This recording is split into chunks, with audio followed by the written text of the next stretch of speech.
Bismillahirrahmanirrahim. Assalamualaikum warahmatullahi wabarakatuh. Alhamdulillahirabbil alamin. Pada hari ini masih diberi kesempatan untuk bertemu kembali dalam mata pelajaran fikih.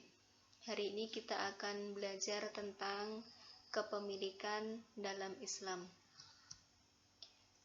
Kompetensi dasar pada materi ini yang pertama adalah mengevaluasi konsep kepemilikan, Ihya'ul Mawad, dan juga akad dalam Islam. Yang kedua, mempresentasikan hasil evaluasi terhadap konsep kepemilikan, Ihya'ul Mawad, dan akad yang berlangsung di masyarakat. Untuk tujuan pembelajaran kali ini adalah siswa dapat menjelaskan perbedaan kepemilikan, Ihya'ul Mawad, dan akad dengan detail. Yang kedua, siswa dapat menjelaskan macam-macam kepemilikan dan akad. Yang ketiga, siswa dapat memahami maksud dan penjelasan tentang Ihya'ul Mawad.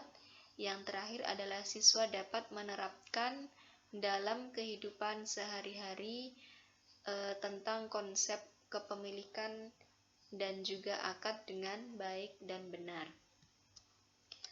Untuk peta konsep, kita akan mempelajari tentang kepemilikan, yang mana kepemilikan itu ada dua macam.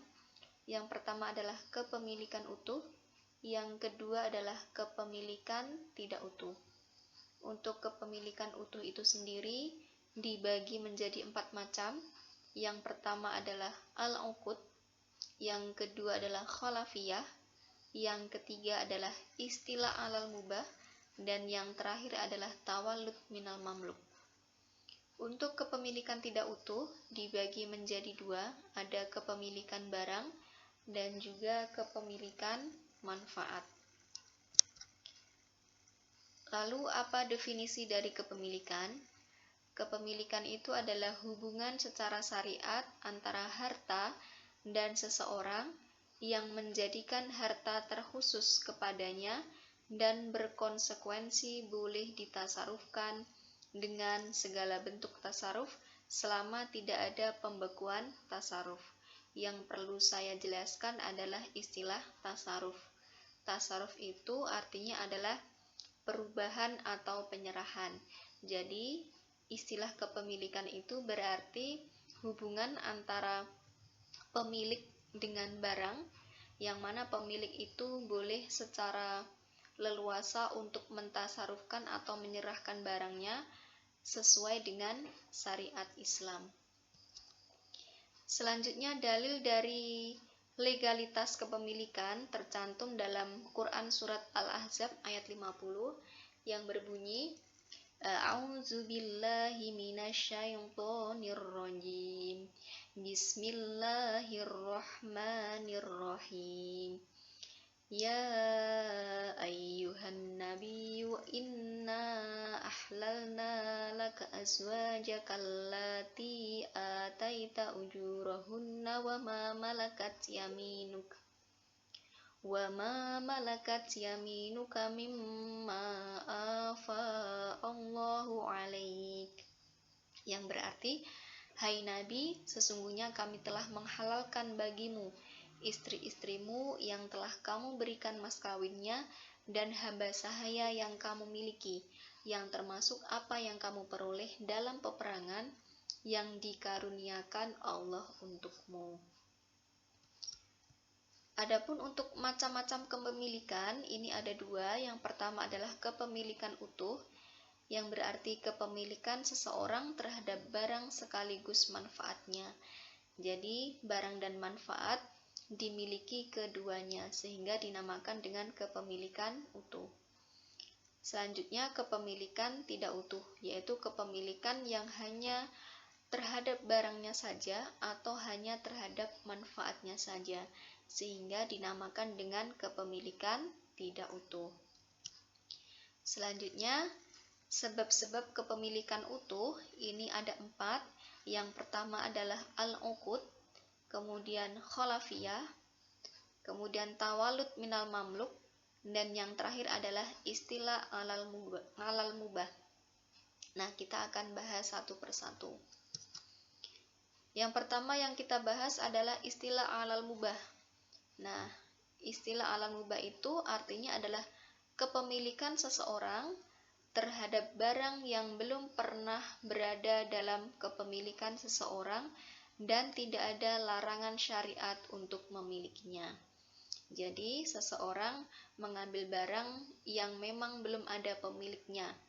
Contohnya seperti menangkap ikan di laut, kemudian mengambil air dari sumber, dan juga berburu hewan di hutan. Nah, barang-barang tersebut belum ada pemiliknya, kemudian seseorang mengambilnya, maka seseorang berhak untuk memilikinya.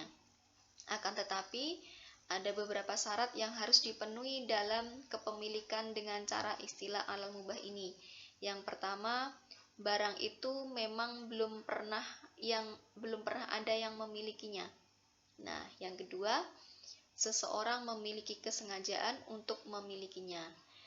Misalnya ada seekor burung kemudian terbang lalu masuk ke dalam kamar seseorang, maka orang yang memiliki kamar tersebut tidak berhak untuk memiliki burung itu karena burung itu masuk dengan sendirinya tanpa ada kesengajaan dari orang yang memiliki kamar untuk memilikinya.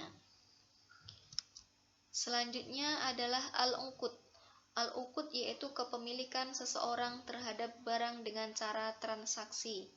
Nah, transaksinya contohnya seperti hibah atau pemberian, kemudian jual beli atau baik, kemudian i'arah, pinjam meminjam, dan yang lain-lain. Nah, selanjutnya untuk kepemilikan al-uqud ini banyak sekali atau bahkan yang paling banyak terjadi dalam kehidupan sehari-hari. Kemudian kholafiyah yaitu kepemilikan seseorang terhadap barang dengan cara pergantian. Pergantian ini baik dari segi personal atau orangnya, atau baik dari segi barangnya. Nah, untuk pergantian dari segi orangnya, biasa disebut dengan warisan, yaitu proses pemindahan kepemilikan secara otomatis dengan hukum syariat dari seseorang kepada ahli waris atau harta warisan yang ditinggalkan. Jadi dalam warisan ini yang berganti adalah pemiliknya atau personalnya. Kemudian yang kedua adalah ganti rugi atau tatmin, yaitu kewajiban ganti rugi atas barang yang dibebankan kepada seseorang yang merusak barang orang lain. Jadi dalam tatmin ini yang berubah atau yang digantikan adalah barangnya. Selanjutnya, tawalud minal mamluk, yaitu kepemilikan seseorang terhadap barang hasil dari apa yang dimiliki. Contohnya, seandainya kita memiliki pohon, kemudian pohon itu berbuah, maka buahnya menjadi milik kita. Misalnya lagi anak sapi yang dihasilkan dari sapi yang kita ternakkan.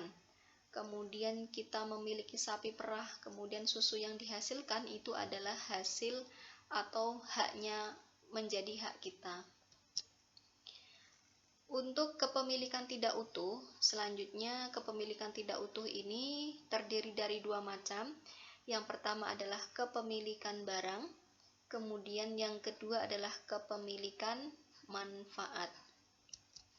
Nah, kepemilikan barang ini adalah kepemilikan seseorang terhadap barangnya saja, tetapi manfaatnya tidak dia miliki. Ini panjang sekali penjelasannya, akan saya bahas dalam gambar ini.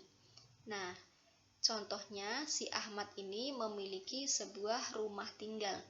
Kemudian Ahmad mewasiatkan rumah ini kepada Yasir untuk menjadikannya tempat tinggal selama Yasir hidup.